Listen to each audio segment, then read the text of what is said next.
السلام علیکم ورحمۃ اللہ۔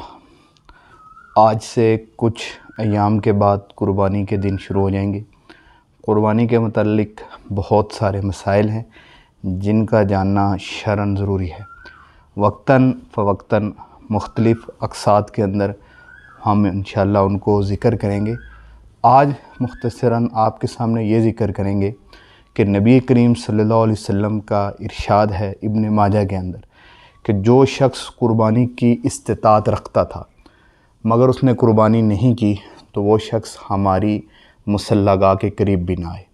اسی طرح ترمذی شریف کے اندر حضرت ابن عمر رضی اللہ تعالیٰ عنہ سے روایت ہے کہ آپ صلی اللہ علیہ وسلم نے 10 سال مدینے کے اندر گزارے اور کسی سال بھی قربانی کو نہیں چھوڑا۔ ان دو احادیث کو فقہاء کرام بنیاد بنا کر کہتے ہیں کہ قربانی ہر صاحب نصاب شخص پر واجب ہے۔ صاحب نصاب کی تعریف کیا ہے، قربانی کا صاحب نصاب کس شخص کو کہتے ہیں، وہ ہم اگلی اقساط میں بیان کریں گے، لیکن آپ یہاں پر خلاصتاً سمجھیں کہ جو شخص قربانی کی استطاعت رکھتا تھا مگر اس نے قربانی نہیں کی تو ایسا شخص نبی کریم صلی اللہ علیہ وسلم نے فرمایا کہ ہمارے مصلی گاہ کے قریب نہ آئے۔ تو لہٰذا وعید جو ہوتی ہے وہ ظاہری بات ہے کہ کسی سخت کام کے چھوڑنے پر ہوتی ہے۔ تو فقہاء کرام جو ہے وہ اس سے یہ علت پکڑتے ہیں کہ قربانی کرنا شرعاً واجب ہے ہر اس شخص پر کہ جو صاحب نصاب ہو۔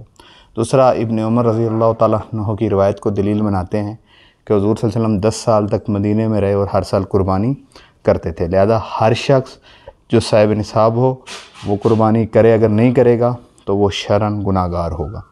اسی طرح جب قربانی آتی ہے تو اس کے قریب لوگوں کے اندر یہ بات مشہور ہوتی ہے، ملحد قسم کے لوگ اعتراض کرتے ہیں کہ بھئی قربانی کرنے کی کیا ضرورت ہے، کسی غریب کی مدد کر دی جائے، اتنے بڑے بڑے مطلب یہ ہے کہ جانور خرید کے ذبح کرنے کا کیا مقصد ہے۔ تو یاد رکھیے گا کہ یہ ایک بیوقوف قسم کا اعتراض ہے۔ لوگ لاکھوں روپے کے موبائل خریدتے ہیں، اس پر ان کو اعتراض نہیں ہوتا، کروڑوں روپے گھروں پر لگا دیتے ہیں، گاڑیاں خریدتے ہیں، اس پر کوئی اعتراض نہیں کرتا، لیکن جہاں پر اللہ تعالیٰ کے حکم پورا کرنے کی بات آتی ہے تو ملحد قسم کے لوگ وہاں پر اس قسم کے اعتراضات اٹھاتے ہیں۔ لہذا اس قسم کے اعتراضات پر بالکل بھی متوجہ نہ ہو۔